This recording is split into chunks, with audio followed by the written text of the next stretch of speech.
I was at Beartooth Pass, which is, I think, 10,300 feet or something. And I had my car, and I was at the summit. And there's a little sign that says Beartooth Pass. And I parked my car, and I grabbed my camera, and I just started running up this hill to get the photo. Yeah. I turned around and went, goodbye. You passed out? I sat down and passed out for, I don't know, probably 10 or 15 seconds. Good night.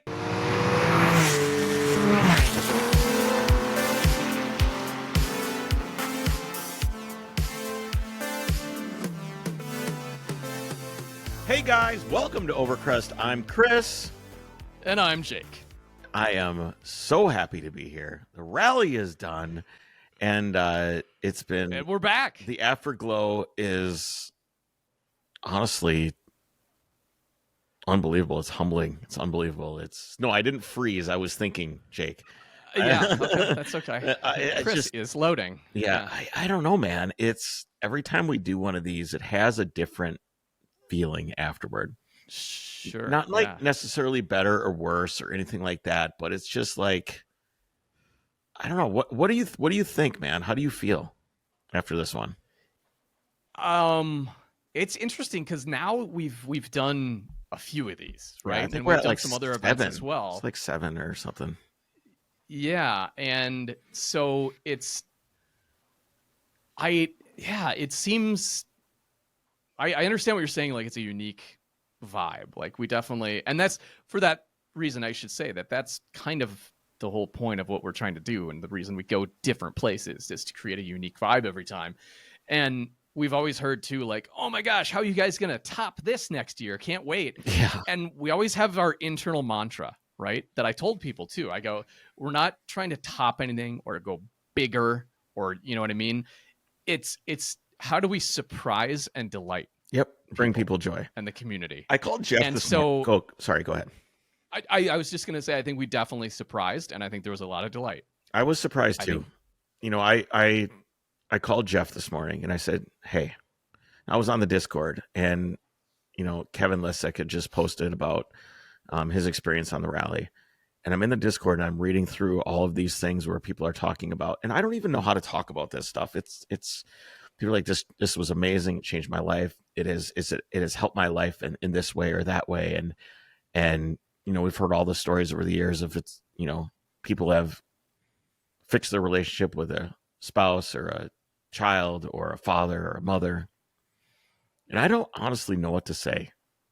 You know, right. I don't know what to say. And I think people are kind of, I don't know.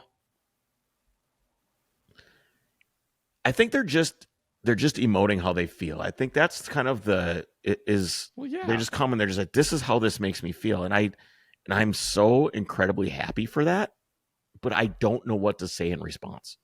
I'm so incredibly happy and overjoyed that people are having the experiences that they have on the rally. And it brings, I guess, I think I know how to say this. It brings me... I don't know how to respond. I've been thinking about this a lot. Well, sometimes you just got to talk things out a little bit. You know, you think about something in your head while you're washing your hair is different than talking to somebody about it. So, yeah, okay. I am so incredibly blessed to be able to provide the joy, and I get so much joy from seeing that, what we've done and what we've built. And I think maybe it comes from, maybe I'm not supposed to say that I'm really happy that we've made other people happy. Maybe it's just not like something that you're supposed to, you know, like you give somebody a present and you're like, do you like it? Do you like it? Do you really like it? And the person's like, oh, I love it. And you're like, I'm so happy. And then you feel good that they like the present that you gave them or whatever. But it's almost like a societal faux pas to not be happy that you're happy that you gave somebody the gift. But I feel fulfilled. I feel really fulfilled that people feel this way about the thing that we built, that we all built together. Our team built this thing, and we put it together, and people come and they have those experiences and they have it. And I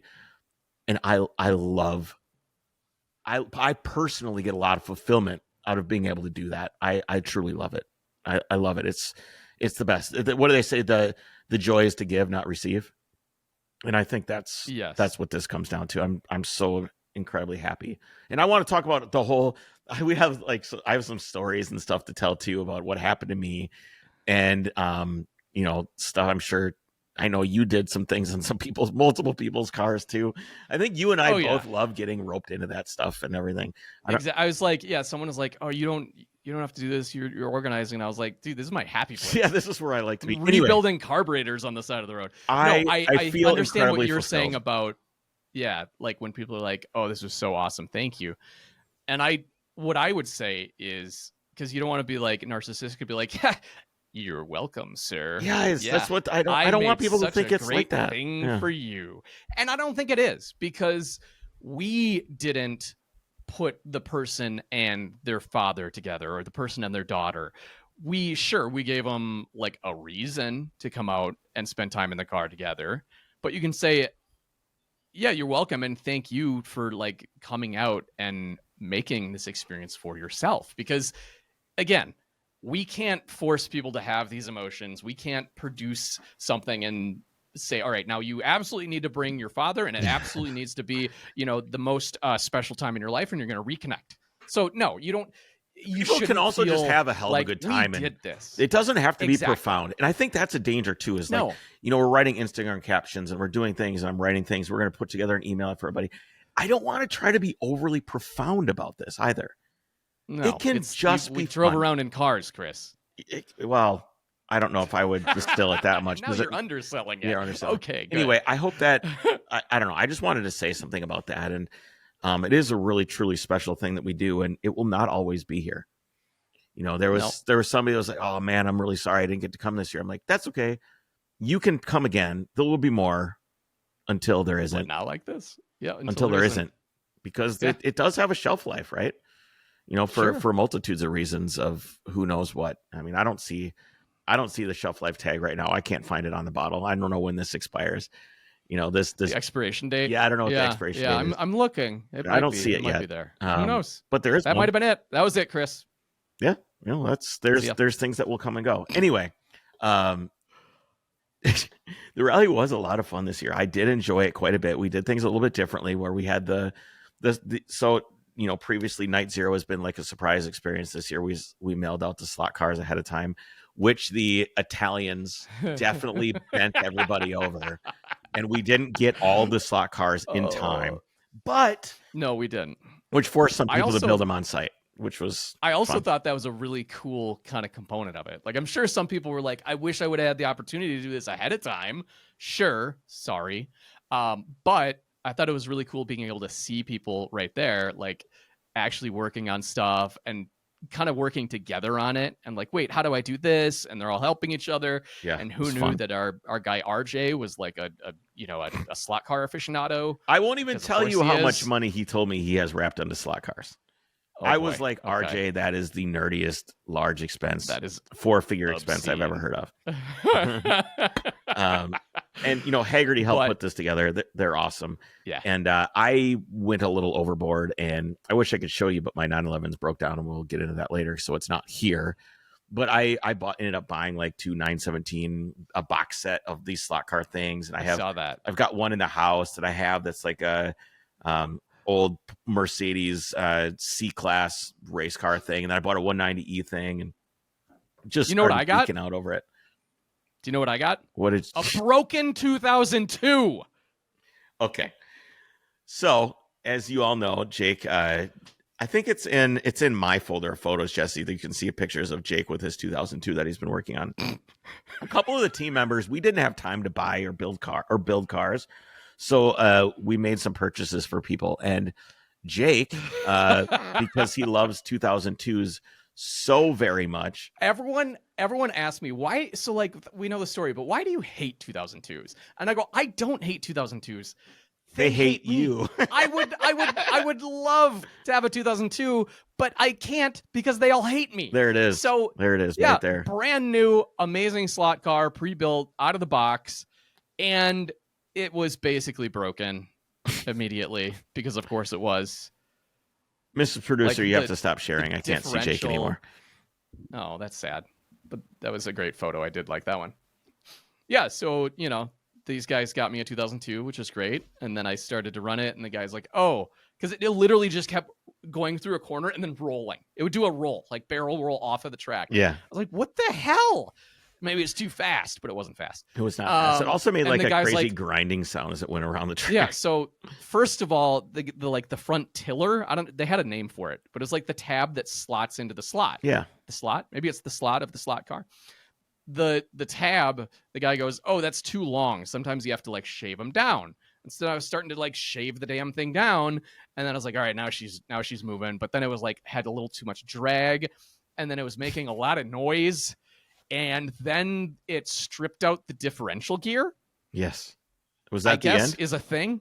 No, because then you can adjust it and tighten it, but then like it also kind of was grinding up, and then I had to, it was just, yeah, a multitude of things. I think I was working on the damn car more than I was driving it, as can be seen by that photo. So only fitting that the 2002 they got me broke down. Didn't work. Broke down. Yeah. God, and then it was hilarious though, because so then I was just like, when I finally was able to get it going again and just ripping this thing, and our cars were not fast. No. There are different brands of these things. However, the ones that we got for everyone else were like fast. They were like top of the good. line.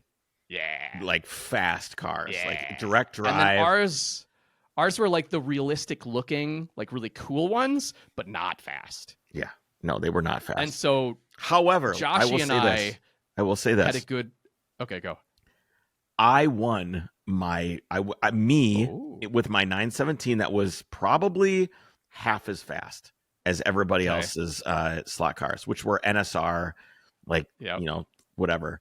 And well, let me rephrase. What we did is we let everybody choose what body of car they wanted. Whether they want a Porsche, McLaren, BMW ahead of time, and they all built them. I was proud how I phrased this in the ticketing process, which I don't think you even saw, because I was like, again, we always want it to be a surprise until they get it in the mail. And they didn't know they were getting anything in the mail. So the one required question in buying a Night Zero ticket was, what team would your childhood self have wanted to, or what like Le Mans team would your childhood self have wanted to be a part of, or something like that? And so it was like the drop down was Porsche, McLaren, whatever, blah, blah, blah. And so it wasn't like a giveaway of what it was, but based on what they chose, we sent them that body in white. Or gave it to them when they got there. So here's me with my old 917. I bought this box set, 917 box set. And they're beautiful. They're so pretty. Admit it, Jake. They are beautiful. Sure. Yeah. And so it's a 917K. I didn't see it. I was busy in the pits trying to get my damn 2002 to work. So I got this thing going, put it on the track. And it was like, the way that they did this thing was a first person to 10 laps or something like that. Okay. So whoever gets to 10 laps first wins.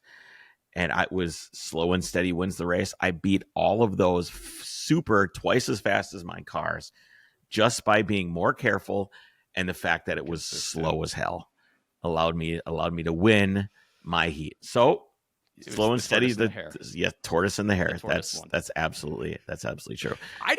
I was so like it wasn't working at all. I didn't even realize there was like screens right in front of me that had like lap times. Yeah.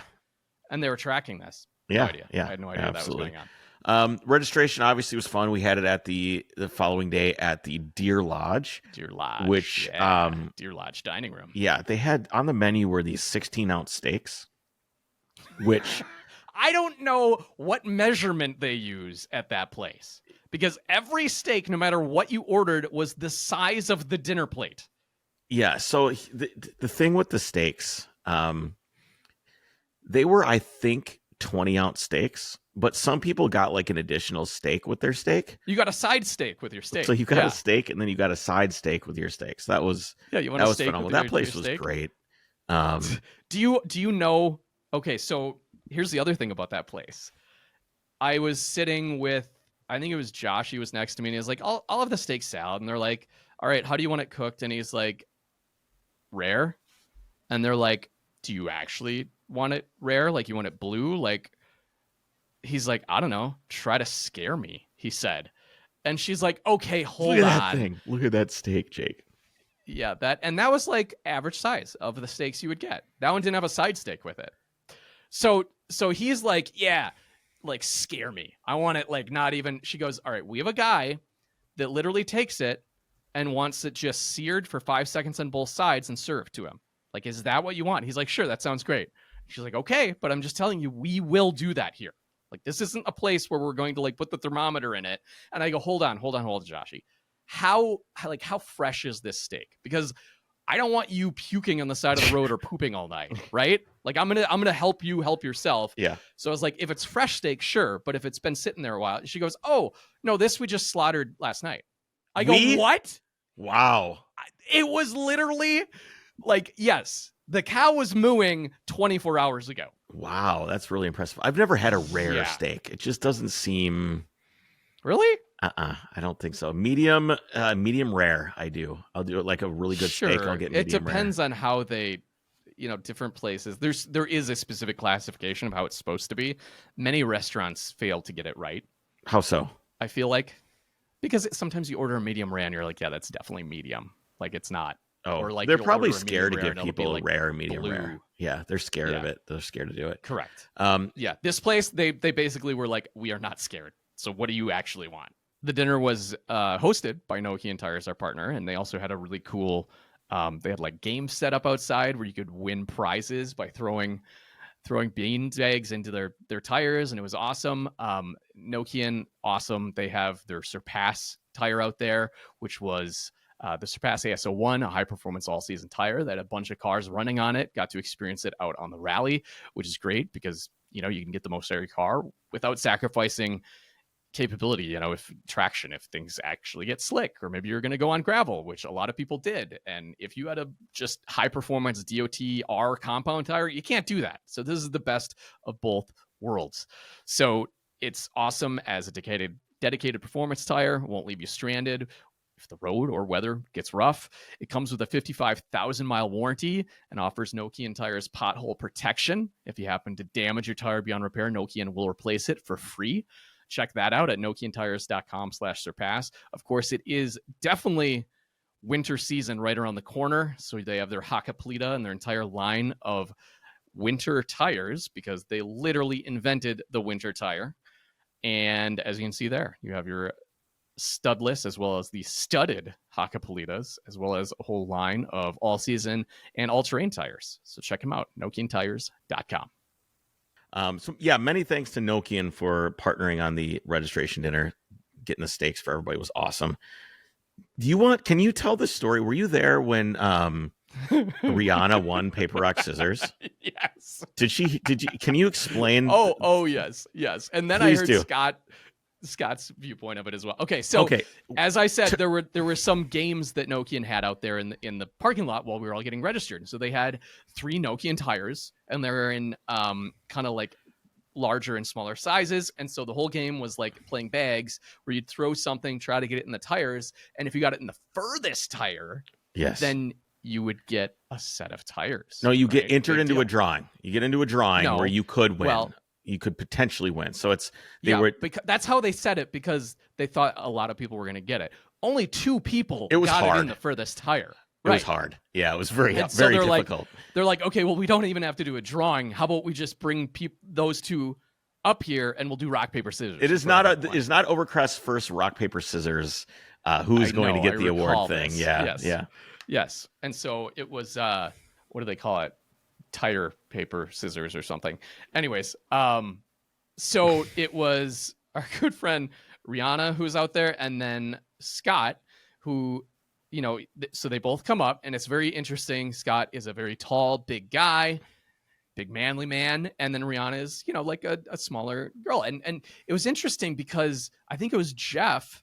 So they're out there, rock, paper, scissors, and she gets the first one, and basically she won it, is long story short. Yeah, but then after the fact, she looked really, really uncomfortable up on stage. Yes. So very scared, very uncomfortable. Yes. And so Stephanie went up to her. She's like, congrats. Are you okay? Like you looked like really, uncomfortable, or like kind of like scared, or I would like to apologize to Rihanna right now for outing her scam.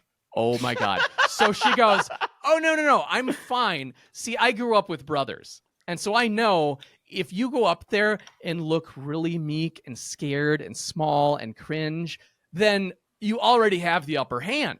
because now the guy kind of feels sorry for you and is off their guard. And so like, they don't want to be intimidating. She's like, so no, I was just playing that. We're like, well, it worked. Like everyone was like, is she okay? Like, does she not like being in front of crowds? And she goes, oh, and also, 90% of guys will always throw down the rock first. She's like, so I know that. So the first time out of the gate, I already know that I got one, right? And it's best of 3 to 5. So, and sure enough, like first one out, she goes paper right away. Got it. And she goes, and then they're already thrown off their game now because they're already lower and they're already uncomfortable because they're trying to make a girl uncomfortable. She goes, so then it's just, it's like then 50% of guys after that on the second one, because they lost with rock, they think that you're going to do something different. So they'll either do rock or they'll do scissors next time. So you do paper and you'll get, and like, sure enough, she had this whole thing down to a science. And we're like, what? You were just playing us the entire time? It's like the meme where it's like, they're playing checkers and she was playing 4D chess. 100% that was the case. Yeah. So I was like, whoa. Played him. And it was big so time. great. Sorry, Scott. Like, oh, yeah. Well, and it was perfect because she was like, oh, yeah, as we were leaving for the rally, like their daily, the Ford Maverick had like a flat or like had something in it. And she's like, you know what, Frank? We're going to win these tires. And she said that to him when they showed up at registration and heard that they were giving away tires. And so she's like, yep, dropped it in the long tire. She's like, great, I got this. And then rock, paper, scissors, she's like, yeah, I got this. I told you, we're winning tires. So you and I worked on 3 or 4 different cars. One thing that disappointed me is that the Volvo did not run very well. The one that I scouted the rally on, and he had it at a shop, and it just showed up not running very well. And of course, in typical Jake fashion, he's jumping up and down with his hair on fire, talking about ignition timing. It's always ignition timing, baby. Yeah, it's always timing. It's almost like the joke is it's always check your grounds, right? It's always a bad ground. But it's true. You always want to check ignition timing first because it is the easiest thing to check. Because it is a known quantity. It's not only that. Everyone wants to like fiddle with their carburetors first. And sure, it very well may be carburetors. But you can sit there and tweak your carburetors as much as you want and get it so far wrong from like far away from baseline that it won't help it. Or maybe it'll start to cover up whatever your ignition timing thing is. So not only is it the quickest thing to check, it is also always the first thing. You need to make sure your timing on your ignition, your ignition system in general is absolutely perfectly dialed in before you even touch carburetors. Yeah, because it's a known thing, Jake. Ignition timing has to be this way, and it never changes. It doesn't change from elevation or temperature or fuel pressure, any of this stuff. It's like, this is your timing. This is the firing order. Each cylinder needs a spark. It's a yes or no thing. Does it have spark? Yes. Does it have spark? No. It's very, very, very black and white. No, it's a diesel. It's very black and white. It either has it or it's not. The timing needs to be XYZ. It is set by the book, by the manufacturer, that at idle, it should be this much before top dead center or at 0 or whatever. It's very, very regimented. It's very specific. So it's something that you can very easily check. Yes, it is correct, or no, it is not. So you're right. It is the first thing you look at because it's a very easy thing to diagnose. But most people don't. They start fiddling with other crap. I know. I don't know Always why look that at is. timing first. Always. Yeah. Well, so we'll get to my mistake later, but go ahead. Oh boy. Yeah. See, always looking at ignition first. Oh my gosh, you're right. 100%. Yep. Okay. So I was like, well, I don't have a timing light. Who has a timing light? And we found someone with a timing light. And I think it was Mitchell, right? Mitchell had a timing light? No, it was Cliff. Okay. Cliff Brunk had the timing light, I believe. Okay. Yeah, Mitchell did not. And so get the timing light on there, and sure enough, it was like 10 degrees retarded. It was overall, it was 15 degrees off from where it should be. Which is huge. That's huge. It's like an eighth of a turn on the distributor. Like, yeah, it's a lot. It's a lot. So we got that going, and then it ran perfect. It ran right perfect away for a while. And I think there were some other things that happened with that one that were outside of the scope of my knowledge. Well, I think it had some water in the gas tank too, which is I was going to say it was ideal. not outside scope of knowledge, because then after driver's meeting, I usually like to be, especially if I'm driving the van, last man out from like wherever we are, just to make sure everyone's like not, I don't know, dying or stranded in the parking lot. And so it was first Volvo, and I go over there and they like are under the fuel tank and they're like futzing with the fuel pump. And I was like, what? I thought we had this. He's like, yeah, it started like bogging out and killing again. And I was like, okay. I was like, what's the problem? And then his buddy comes out from under and he goes, oh, well, we drained a little bit of the fuel to see if there was like a bunch of crap in it. Like they thought it was getting like basically destroying the fuel pump. Yeah. It was getting noisy, which can happen. He goes, but look, and you slosh the pan around and it looks like the oil and water thing where there's 2 layers. And it's like, oh, well, that's water in your gas. Yeah, that's and not that's good. the first thing the fuel pump is going to pick up because it's at the bottom. So water is heavier than fuel, right? I think. Or is it the other way around?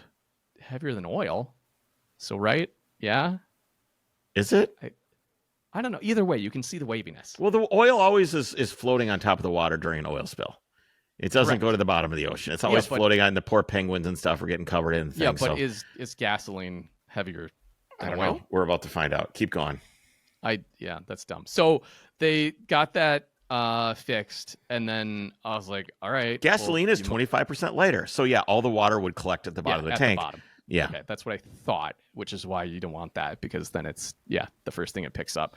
And I was like, all right, well, it started right up. It idled nice. It revved out nice. And I was like, can I take it around the parking lot? And it was like, just ripped. It was great. It was perfect. And so I don't know if that was the end of it, because I kind of lost track after that. I think it was kind of hit or miss from there on out. There was a lot of things that were weird. The shop rewired the cold start. Oh, yeah, that was the other thing. The cold start valve apparently hadn't, or the whole circuit didn't work well because the thermal switch, I don't think, was working correctly. Yeah, the thermal time switch was not right. They wired it to the fog lights?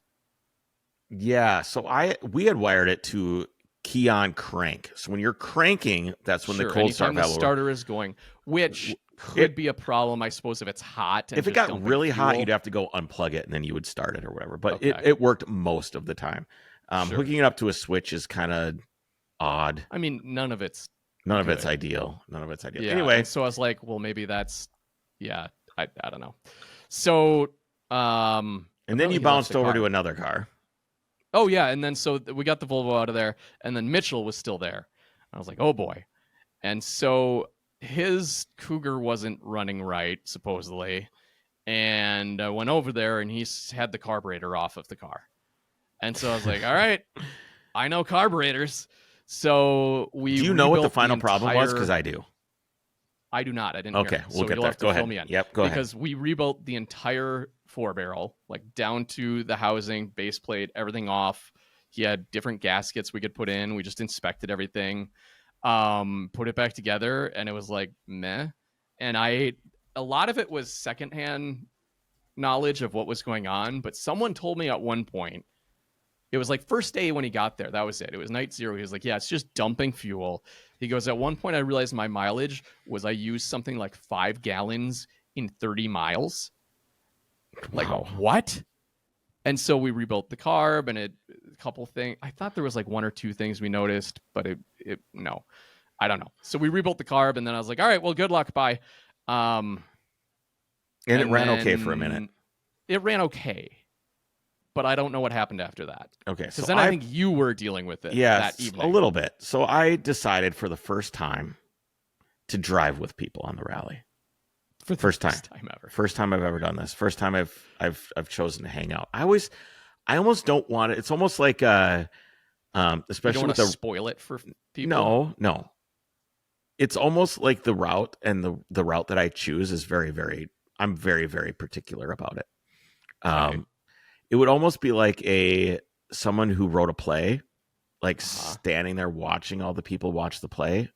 Oh yeah, it's awkward. It's super awkward. You don't want the real-time feedback I don't want the real-time feedback. And then I remember, just for example, we were sitting in traffic and I'm like, oh my God, everybody hates this. This is the worst ever. Oh my gosh, people are going to hate this. So I've always kind of avoided that sensation because I don't want to know. I don't want to know what it was actually like, for better or for worse. It was great. People loved it. They said it was probably great. You know what was strange is I got feedback this was the best Roadside rally we've ever had. A few people told me that too. And I was like, really? Because That can't there's be. some really good ones. There's some really good roads, but I'm like, really? Everybody needs different things out of roads. You know, some Sure. people like the Utah and the Grandscape. Some people like the really twisty stuff like Grapevine Road. My personal favorite rally for roads was Arkansas because they were really, really good. They were like, that was my favorite too. Really good. A lot of them, oh man, they were so admittedly blend together, but like Arkansas was. Well, that's the problem really with places fun. with trees, Jake. They all kind of. It's like all the trees kind of start to look the same. Every place that has trees is basically the same. It's true. Yeah, it's Utah, and then it's trees. Anyway, so I went driving. Or Oregon is, you know, you have these different biomes that change. In Utah, it changes like you start Pine kind of in the trees. desert, and then you end up in the mountains where there was snow and pines. So you can kind of get like this different evolution of the drive. Somewhere like Arkansas and somewhere like North Carolina doesn't really have that. The elevation doesn't go high enough. You're only going to 4,000 feet about. Right. And that's not enough to get above the tree line, really. You know, it never really evolves into a different place where you're like, oh my gosh, look how high I am. You know, I can barely breathe. I'm going to pass out and fall off this cliff from here. It's, you know, you don't get that. You don't get that feeling. Have you ever run around at elevation, Jake? At like 10, you're like, 12 feet? What is happening? I remember one time I was at Beartooth Pass, which is, I think, 10,300 feet or something. And I had my car and I was at the summit. And there's a little sign that says Beartooth Pass. And I parked my car and I grabbed my camera and I just started running up this hill to get the photo. Yeah. I turned around and went, goodbye. You passed out? I sat down and passed out for, I don't know, probably 10 or 15 seconds. Good night. You know, on Warner Bros. Like, and then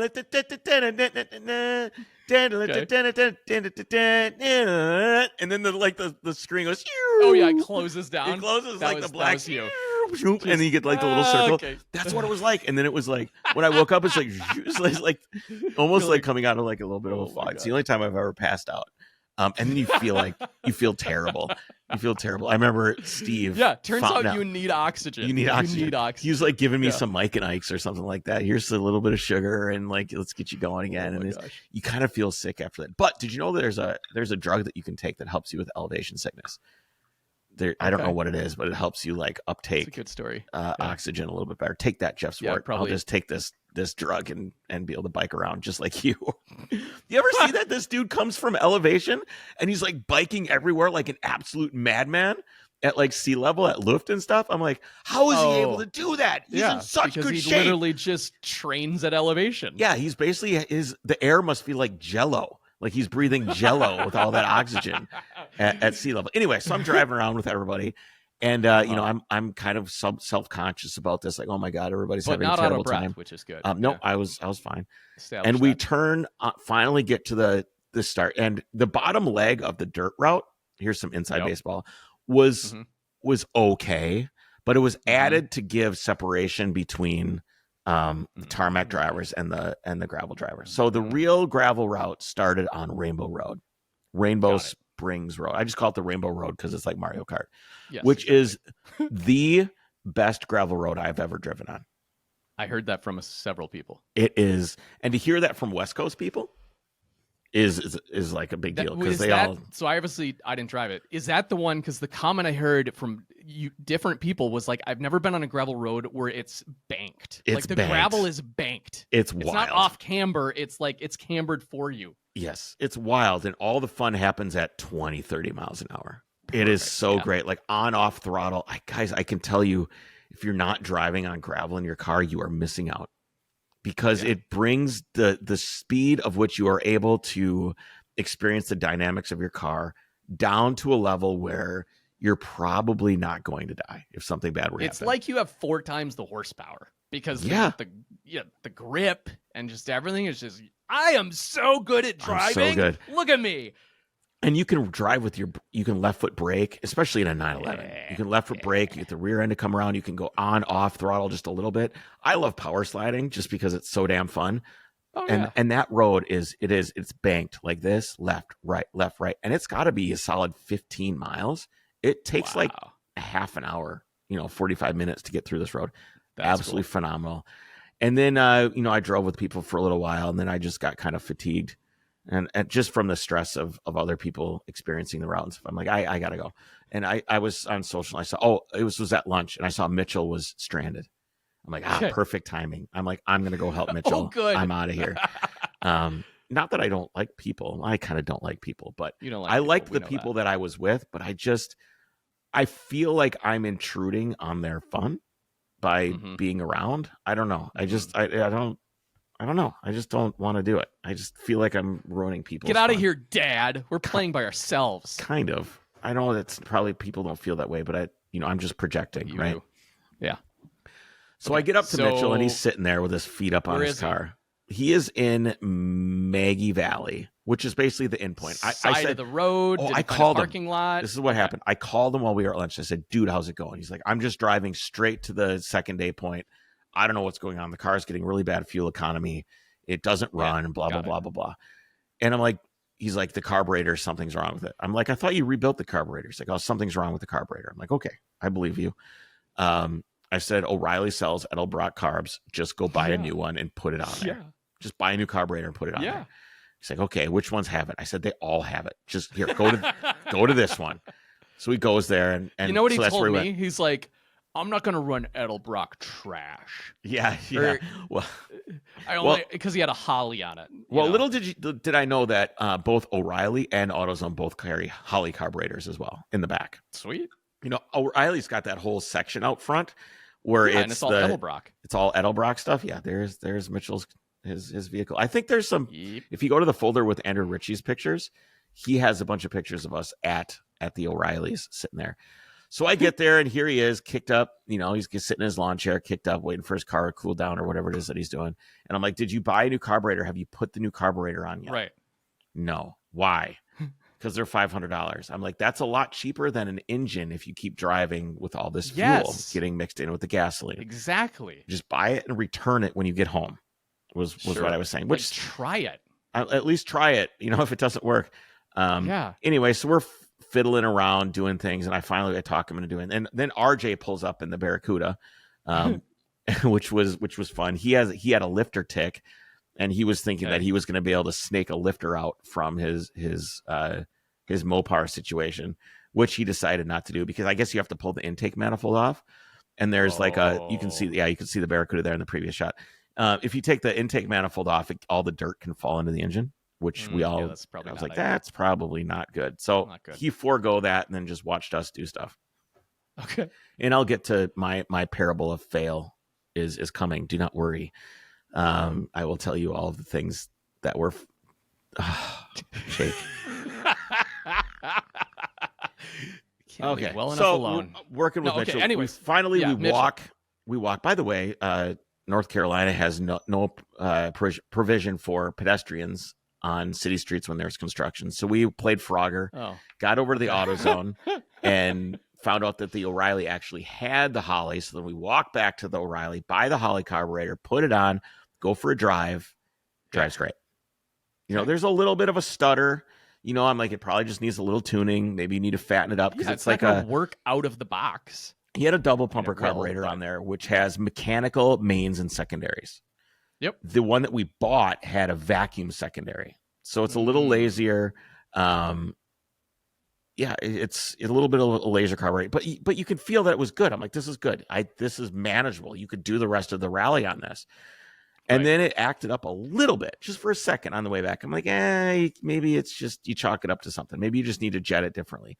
We get back, we're hanging out. He's still working on stuff. Sometime during this period of time, I had decided, and let me finish. I'm going to a little bit Mitchell's story first. Long story short, I had asked, and this is not, and I told you so, but I said, is your ignition okay? Like, what's going on? Are you kidding me? Shut up, Jake. It's is the ignition okay? It's Pertronics. Okay, does it work? Right. I think what was happening, and maybe Mitchell can leave a comment on the episode, and you guys can see. If you're Spotify or whatever, you can leave a comment, or YouTube. the issue was he had a spare pair of points in his car. Sure. So this was the Saturday night. Okay, so this was Saturday night that I said, dude, put the points back on. Put the points back on and just try it. What I think what ended up happening is his coil was overheating because there was something going on with the Pertronics that was blowing his coil up. So it would drive fine for a while, and then his coil would heat up and then not work. So I had given him an MSD box. So I basically said, dude, you need to put this MSD box on here. You can run it off the points if you want to. It has a magnetic trigger on it. You could, if you want to do that, you can figure it out. You can run points off this MSD with the coil and just, because his ballast wire was like not working. He doesn't have a ballast wire on it or some other situation too. But turns out it's probably ignition. That was the problem. So I don't know if not having a ballast wire fried his coil or did he change this setup prior? No, it worked. The thing is that it did work great for a long time, but I think it's just, after a point in time, sometimes things break, and just because it worked, let this be a lesson. Mitchell's a smart dude. I know he went through everything, and this stuff is hell. And I'm a really smart guy too, and I'm going to go through my story of failure as well. So just because you're smart and you know cars doesn't mean you don't make mistakes. And I'm not trying to rip on Mitchell because I'm about to rip on myself as well. These things happen. And I guess it's kudos to Jake to just check your ignition first. And you never even tune carburetors until your ignition is right and 100% working. Yeah. The problem is when you're diagnosing something like a coil that gets hot and overheats. It's very hard. It's hard. You don't really know what's going on.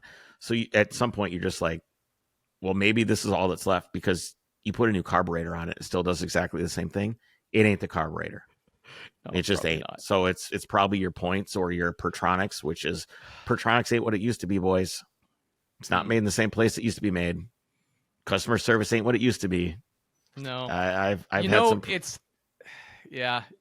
too bad you can't get that stuff from somewhere like FCP Euro, Jake. I was just gonna say, had it been perhaps a Volvo, an Audi, Volkswagen, BMW, or a Porsche, you could have been going just to FCP Euro, which is an online retailer of OE, OEM, genuine aftermarket, and performance parts for all these European cars. They have over 275,000 unique products, including expert assembled kits to make shopping simpler. They have ignition components for just about any European car you have, whether you're doing suspension or replacing, your coil. They have expert assembled kits that make it really easy. You can have and a great tutorial YouTube channel. videos. Great Look YouTube at this. channel. Look at this. Power steering replacement. How do you do it? I don't know. Here's how. Just click on. They're constantly making these videos so everybody can work on their car, and you can call these guys up. You can get some tech support. You can.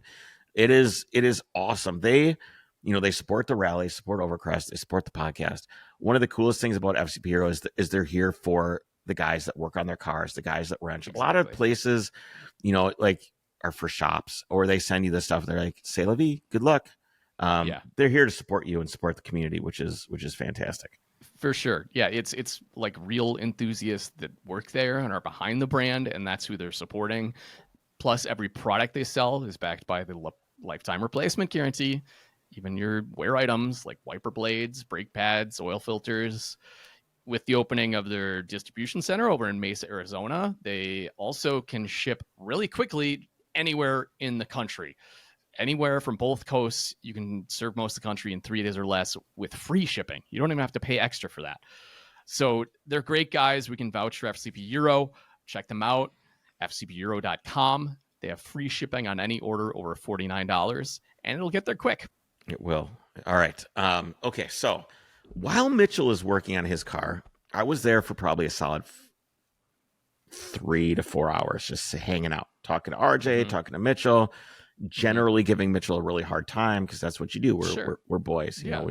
We talk shit and make them feel as stupid as possible while they're trying to solve an insolvable problem. Speaking of which, this is off topic. He's coming up here to make another terrible automotive choice. Yeah, he's buying he found an old Volkswagen Dasher. 1.5 Dasher, that was it. Yeah, I was saying it was a Fox, but it's the Dasher. We're gonna go not any better, but yeah. I bought some parts from FCP to take over there, and we're gonna fix a few things, do some brake lines, do some headlights, do some stuff like that. Over at Scott Evans's place. Jake. So it's on your side of the pond. Yeah, so we should literally. He was just here talking to me. So, we'll go over there and we'll help Mitchell out with his. I don't think he understands how slow that car is. He says he thinks he understands. Diesel. No, it's a 1.5 diesel in basically a Passat. It is going. It is so. I don't know if he's going to make it home. He will, and he'll make it home on probably a tank and a half of fuel, which is pretty cool. Yeah, like not even. But okay, so meanwhile, okay, I also like in the middle of this, you can see the car behind me, right? Oh, okay. All right, never mind. I'll talk about that later. All right, so there I am with RJ going. You talking about RJ's situation? No, well, we already did. RJ probably is almost home by now, and he stopped in the middle of South Dakota and picked up a new differential and put it in because he couldn't tolerate going 55 miles an hour anymore. Did he really? He did, and this great shop let him use their hoist and helped him put it in and stuff. It's really cool. Yeah, well, if you're in the middle of nowhere, South Dakota, and you got a Barracuda, and you find a shop that works on old Mopar stuff, I mean, you're already bringing them. They're going to be into it, especially with what RJ is doing. I rolled his fenders at our Airbnb. That was Did fun. you? Yeah. There's a photo somewhere of that. All right, so there's me thinking, gosh, I'm sitting here for a really long time. I'm just going to change my idle air corrector jet, which is a really simple process. It truly is. It should have been fine. Should have been fine. And just I want to clarify right now, Chris, the car clearly was operating. It was running fine, for the most part. Fine. Fine. It has a stumble. I don't want to look at my own face anymore, Mrs. Producer. It's always been there. It shouldn't be though. And I'm like, okay, there's one thing I didn't change that I could, or I had changed, and maybe I'll change it to something else and see if that works. So it is so I'll make this brief. It's ITB. So each cylinder on my 911 has its own carburetor. Yeah.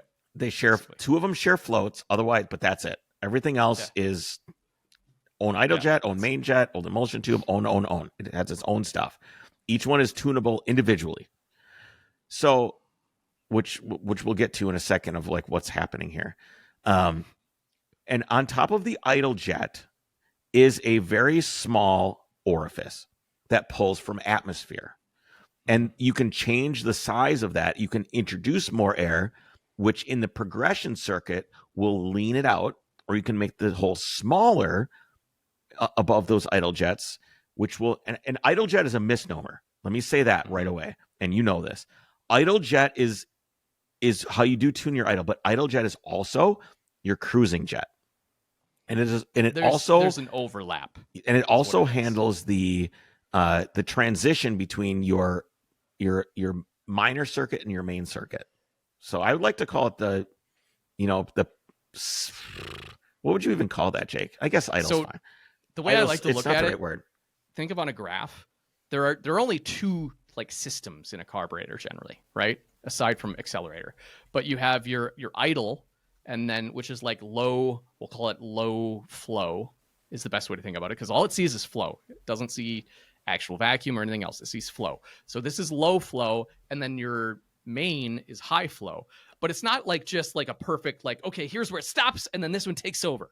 That's not how it works. It's not a perfect distinction. So you have bingo. There you go. Thank you. That's exactly what I'm describing. So you have these overlaps.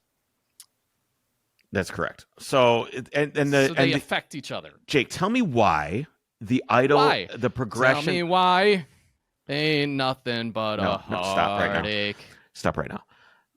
So why is the progression circuit? So the progression circuit is when you're rolling out of the throttle. Okay, I'll get to how stupid I am in a minute here, guys. But I'm trying to sound really smart before I sound stupid. So, but I will let you explain this. Why is the progression circuit so difficult to tune?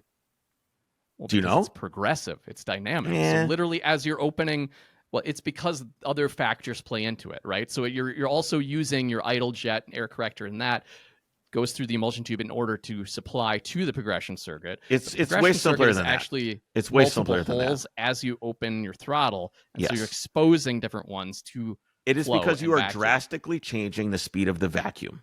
That is why. So that the carburetor has to be able to compensate from the speed of the volume of vacuum, right? So you open up the throttle, the speed that goes through the carburetor that is pulling the air through the jets changes very fast.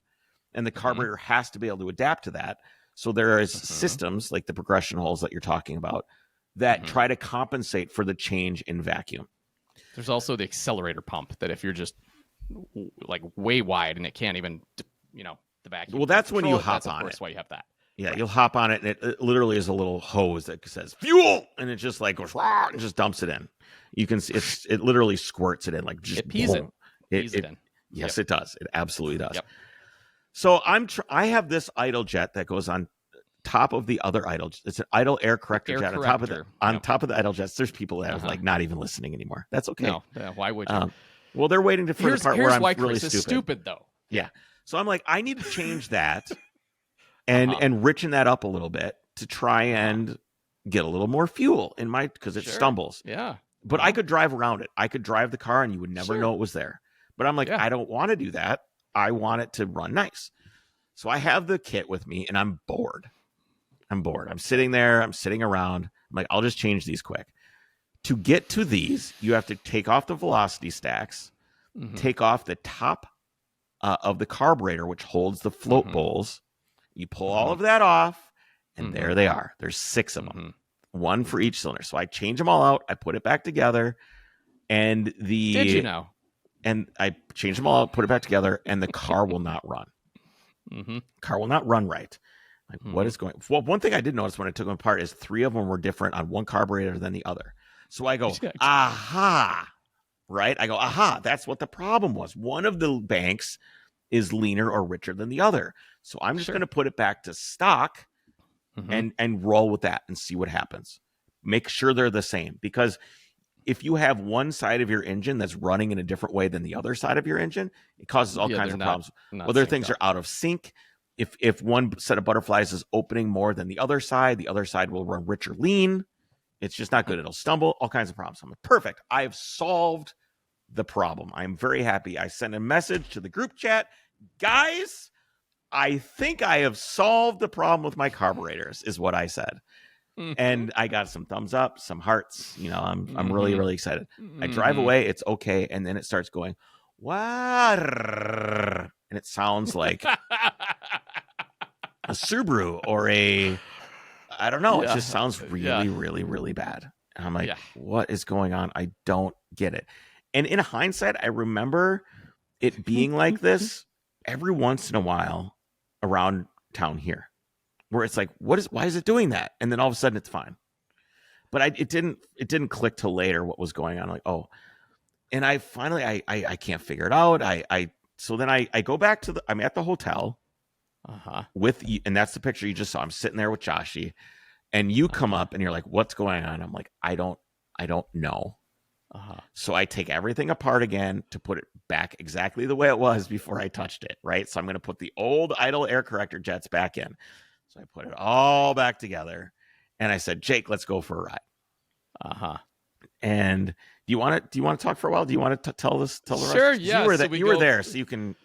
Yeah, from here on out, okay, we go for a ride, and we're like, yeah, this is not good at all. It does not sound good. And then you floor it full throttle. It sounds great. Just start, that distinct howl. Just whop. Okay, there it comes on. So why is it like anything progression? And we're like, fine. And then it really starts nice parking lot. But wait, it started not working well at wide open throttle too.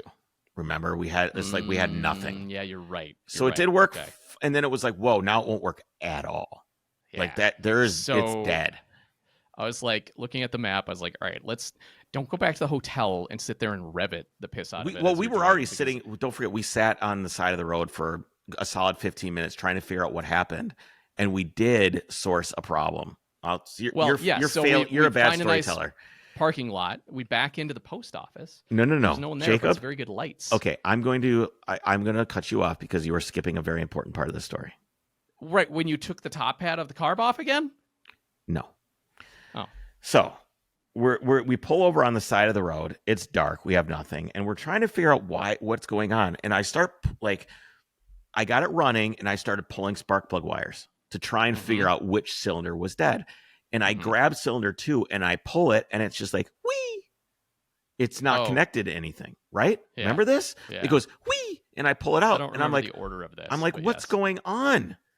And I'm trying to like put the spark plug in, and 911s are so freaking stupid with the spark plugs because it's way deep in there, and you have to like kind of have the spark plug wire at a certain angle. The crankshaft, the cylinders are offset. They're offset, and it's like, and I'm like, and I'm fiddling, and I'm getting angry, and I'm frustrated. And I'm like, I can't do this, Jake. You try to put this spark plug wire on, and then you're trying to put it on. What's going on? What's going on? And I'm like, I don't get it. So I take a spark plug out of the bag, like a spark plug, and I take the wire and I try to push the spark plug on, and it doesn't click. It just doesn't. And I look, and the part where the electrode attaches to the spark plug, it's like shoved in, and it doesn't reach anymore. Yeah. And I'm like, what the fuck is going? It wasn't the carburetor after all; it was the ignition. Well, it was, but so then we tried to dig it out of there, break it. Fuck. Yeah. So then I wrap it with electrical tape, and I put it back on there, and it clicks. I'm like, okay, we're good. And then it runs again, but only at wide open throttle. Runs great, right? So it runs. And we go to the post office. And then we go to the post office, back it in. They got all the lights at the post office that you could ever need. It's nuclear. That's it's great. You tune carburetors. Yeah. Tune carburetors there. I'm like, all right. And we figured out which one it was because the car is running, and I turn off. I screw all the idle screws in on one carburetor. It doesn't do anything. Does nothing. Changes. No change No. whatsoever. Okay. Nothing. It's dead. Like dead. The fucking thing is dead. You take it apart and you go, Jake. Oh. You go, oh my God, look. I never put the idle air corrector jacks back on. They were not there. There's just big holes. So it was just flat lean. Lean. There's no fuel in the idle circuit at all. None. Yep. It's like, okay. So I put it all back together again, and it's kind of better. I don't really remember. I think I just went and parked it at that point, and then I worked on it a little bit. After that, you went inside. I worked on it. We went to the meeting in the morning. I rode I rode with you. I know I rode with Stephanie and listened to her horrible wheel bearing make noise, which kudos to her to not losing her mind over that. And I just go, I need a spark plug wire. So I get a spark plug wire from the Audi boys, which I owe them a spark plug wire. I just remembered that. Jaworski brothers. And I got one from Mitchell, who had not used the spark plug wires because he ended up not needing them or whatever. So I go back and I plug a Mercury Cougar spark plug wire into that hole, which was the one that was broken. And I kind of get it running where it will cruise just fine, but anytime I roll into the throttle in any way, it's really bad. So I drove, I don't know, 2.5 hours. Can I tell you my perspective of when you were doing this? Because you were clearly like, you were at the hotel in the parking lot in the moment doing this, right? You don't have concept of how much time it is, whatever.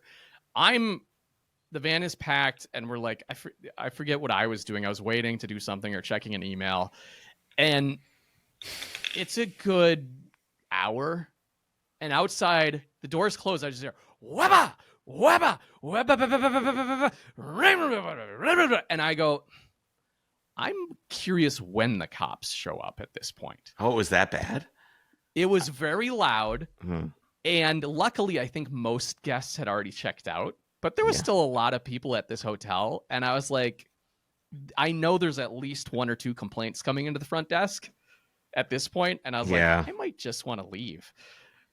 Yeah. So the cops didn't show up. No, they did not. But it was because I knew you were frustrated too. I was. And so you're just like, well, it's not working here. Let's see if wide open throttle. I was trying to see if the main circuit was working without driving it. Right. I knew what you were doing, but I was also like, he's in the moment and doesn't realize that like this may not be the time or place. I got it going. Like we drove it, but it was really bad. Really bad. Yeah. And then we had all the fun at the track, which was fantastic. I had so much fun at the track with everybody. Super cool. What people may not know, and I went around and I started talking to people a little bit. Okay. Is we had a real purse of money at this track. Yeah. It was not an exhibition. I point to the sign to people. I like, this is the Overcrest Cup. They're like, yeah, we see it. I go, no. That means like it's our prize money. It's our cup. Like, we are putting on this race. They're like, really? Yeah. It's like, yeah. Yeah, there's real money involved. I think it was like a $2,500 or $3,000 purse. Yeah, it was like a real racing. purse, real racing, real purse. These dudes were really going for it because it's a solid amount of money for that track. $2,500 or whatever it was. This is the smallest sanctioned track in the country for dirt track. This is a sanctioned track, huh? This is sanctioned, and it's the smallest sanctioned track in the country, which makes the guys love it because it's very like, you don't have top speed, but it's a lot of like you're always turning. So here's my thought on this. This was an experiment. So this back to like kind of rally planning and stuff. This was an experiment. So normally we do the film festival. You should be able to share sound, Mrs. Producer, when you share stuff. If you click the right box, you should be able to share sound and have things heard. There's I think of the events and what happens on a rally. People are either seeing or doing, right? So like Night Zero is a doing thing. The rally is a doing thing. The Film Fest and the track were kind of an experiencing thing, right? So these are things you experience. They almost happen to you. You're not necessarily participating in them. And I feel like that's what this was. But it was a little bit different because a little bit more interactive maybe than the film festival. You could still talk and have a good time and talk to people.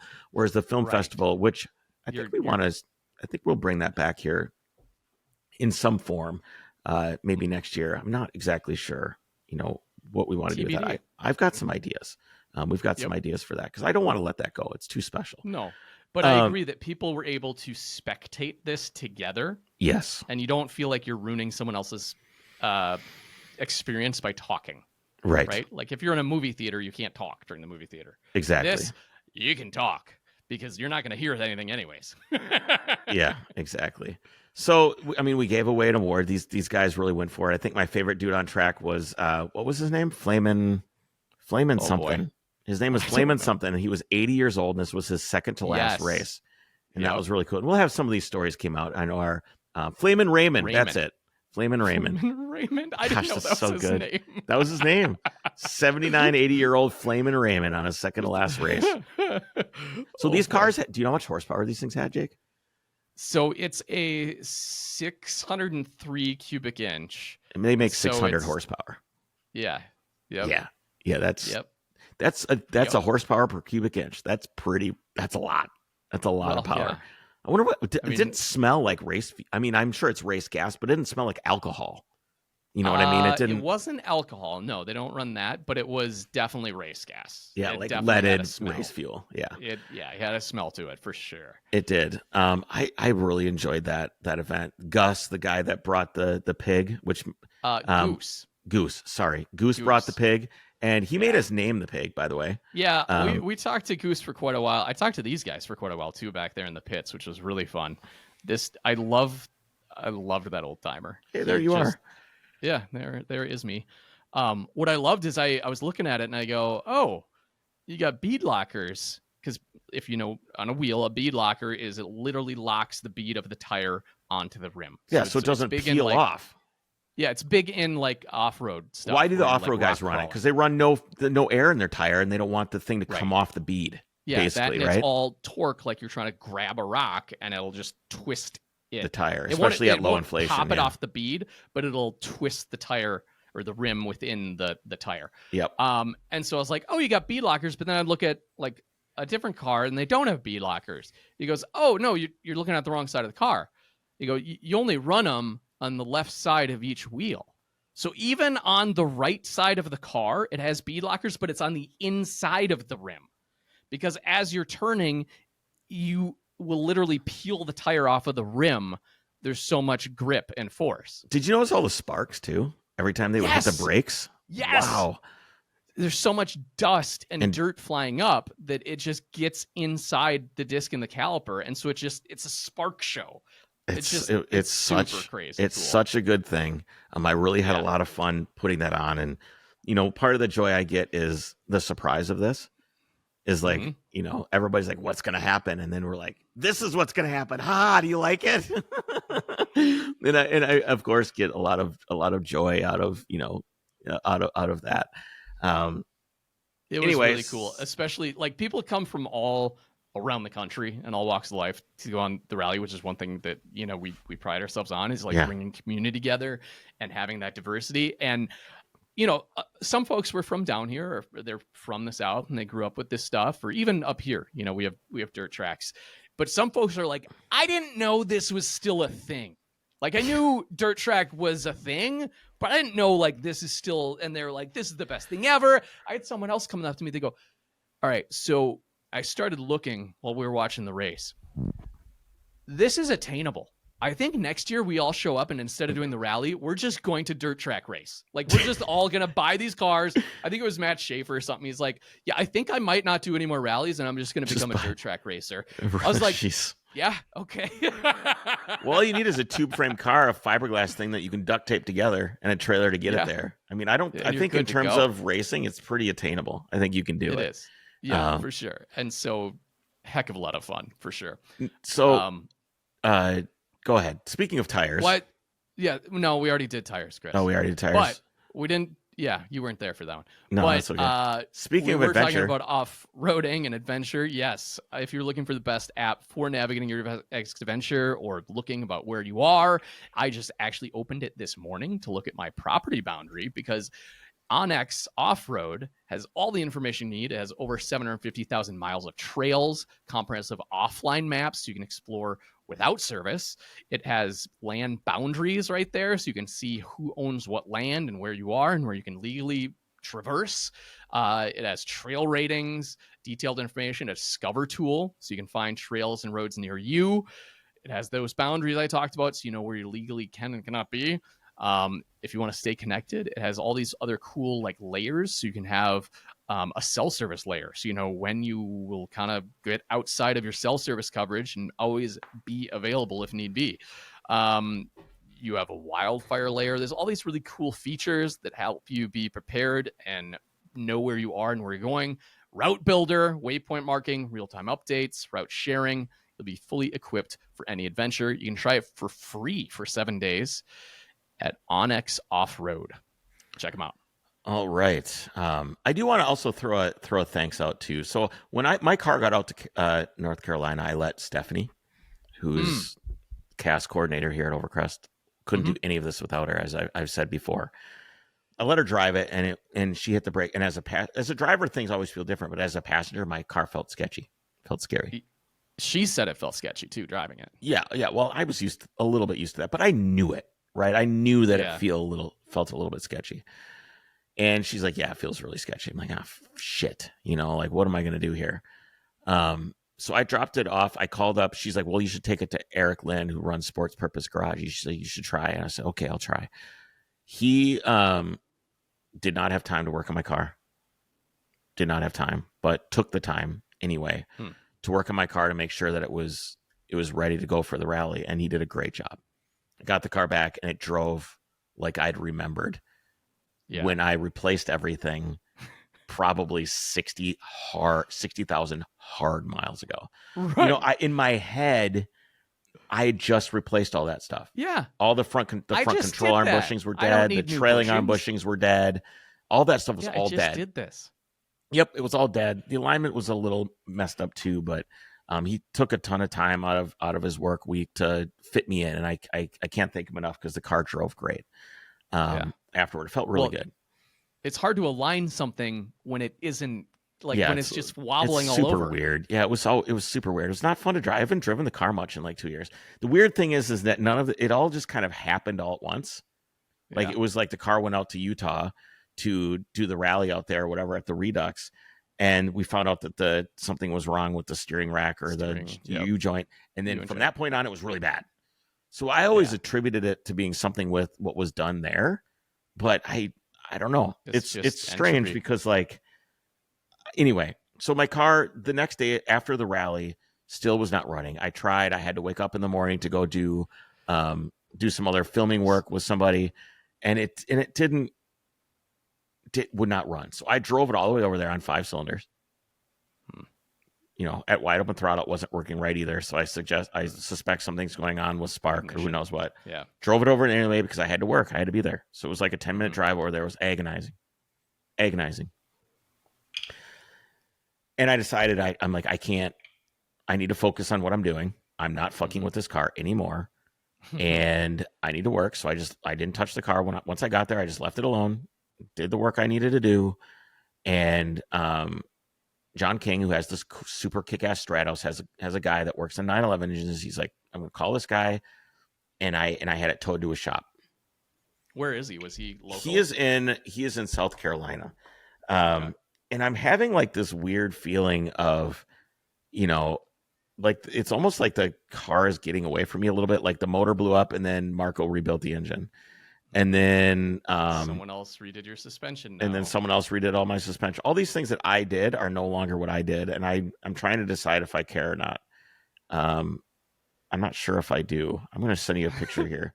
So is it at the shop now? It's at the shop now. His guy's name's Cannon. And he sends me a text that goes, he sent me some pictures, and then I'll read the text afterward because I want you to experience what I experienced. He sent me these photos. Okay. Which this may or may not work.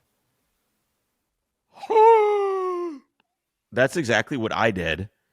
And then I read the message which says, when your car is giving you a hard time, let this remind you it can always be worse. So I had like the big I was like, biggest. Why does he have it down to the cylinder already, and why is it cracked? Yes, I'll have to remember to. I think I accidentally showed his phone number. I'll have to bleep out the phone number on that in the thing. Jesse, Mrs. Producer, please remind me to censor his phone number. Worse. It can always be worse. And then it was just this. So it's like the most horrifying. Just everything is broken. Just destroyed. Yeah. Okay. So not my engine, thank God. Right. But clearly. I was like, well, yep, that happened again. So it didn't even faze me. It was really weird. Like my heart sunk, and I was just like, okay, well, now what are we gonna do? You were just like, well, done. I'm dead. But so I'm having like this. Looked at your car. Do you know anything now? No, he said he was going to take him a couple days. I'm not going to bother the guy. I don't need it back till like for a couple weeks. And I could see, dude, when I did take a look before I left for the shoot on Sunday morning, and I could see that the cylinder 2 and 3 float, the sight glass was completely full. And I don't know what's going on there. If the float is or the fuel bowl is overflowing, it'll just run like dog shit. So I don't know why it was doing that or whatever. It ran okay at wide open throttle.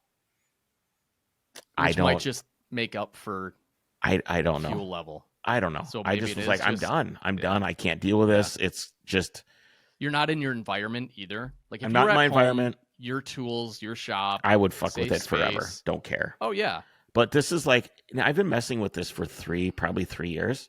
When I got the engine back, I thought for sure it was going to run well. And it didn't. And it does bug me that it was never tuned quite well. Ran right at wide open throttle, made a ton of power, kick-ass motor, but it should have idled, should have ran. And it never has since. And if I need to pay a guy to make it work, I can't figure it out, man. I just can't. I don't know what it is. The next thing I was going to do is just take the PMOs off and put Webers on there. And that might still be the case. I talked to the guy. He's like, yeah, you might never get it to run right because it's PMOs. It's just how they are. And that's, they're great for race cars and wide open throttle. They make a ton of power, but they're not. And Marco, who built the engine's credit, they're PMOs. That's just how they are. So he might have gotten as close as it could. But needless to say, my next step was going to be like, I'm just going to put some Webers on here and see what happens. Because I just can't. I can't not drive the car. That's stupid. It's too expensive to just sit around, and it's too special to me to just sit around and never get driven. It's just it's stupid, and it does, and having it not run right and act like that, it makes me not want to work on the other things on the car. It's just like I don't want to work on it. It's just sour. I don't like the car right now, and I haven't liked the car in years. In quite some time. I have not enjoyed really. I did enjoy when I got it back from Eric and it handled really well. I was like, oh, this is really wonderful. Right. But the runnability thing I can't let someone get in and drive it I want them to experience how amazing the car is, not have it go like the second they roll onto the throttle, and they're like, "What the hell is this?" And my excuse is, "Oh, well, it's a pretty crazy engine. It's built pretty nuts and blah blah blah blah." I don't want to have to do that, and I shouldn't have to do that. No, there's quit. Yeah, hopefully it's like new plug wires, cap rotor, ignition stuff. I put a new cap and rotor on it already. Okay. Well, the wires we know are questionable. Yeah, they're very questionable. And who knows what the plugs actually look like right now.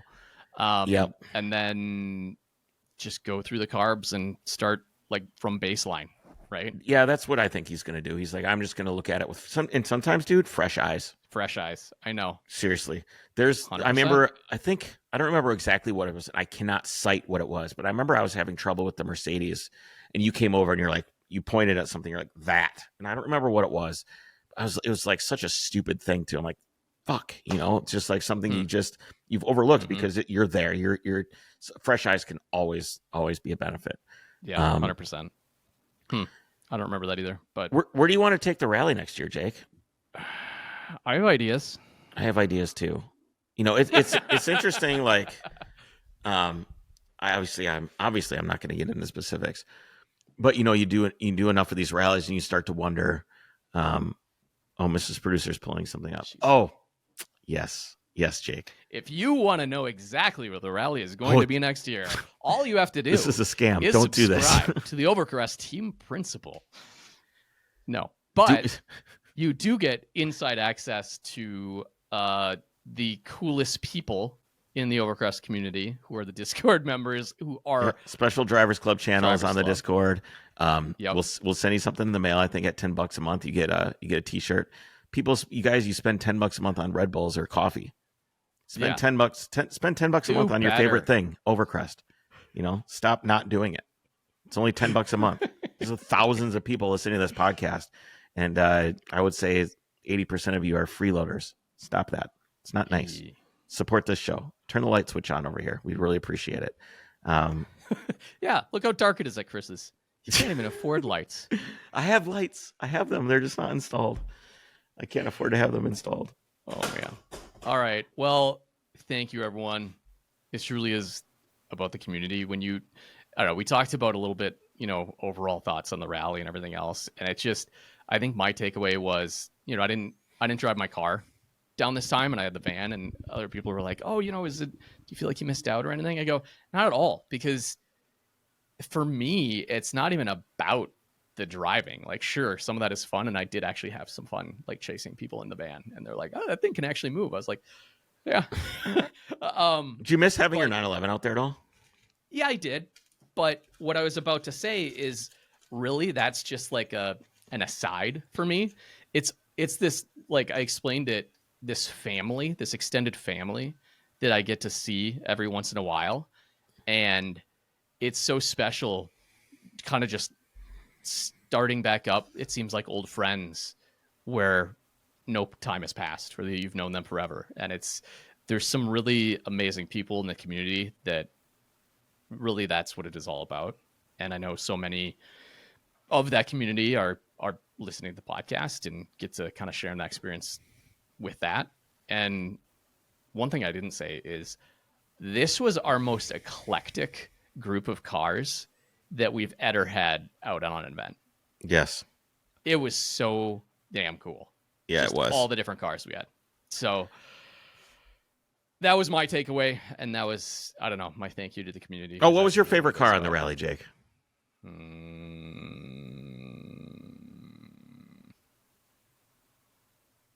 I like that you're actually, it takes time to think about it because there was a lot of cool stuff, but I know mine. So many cool things. It was Adam's Cadillac.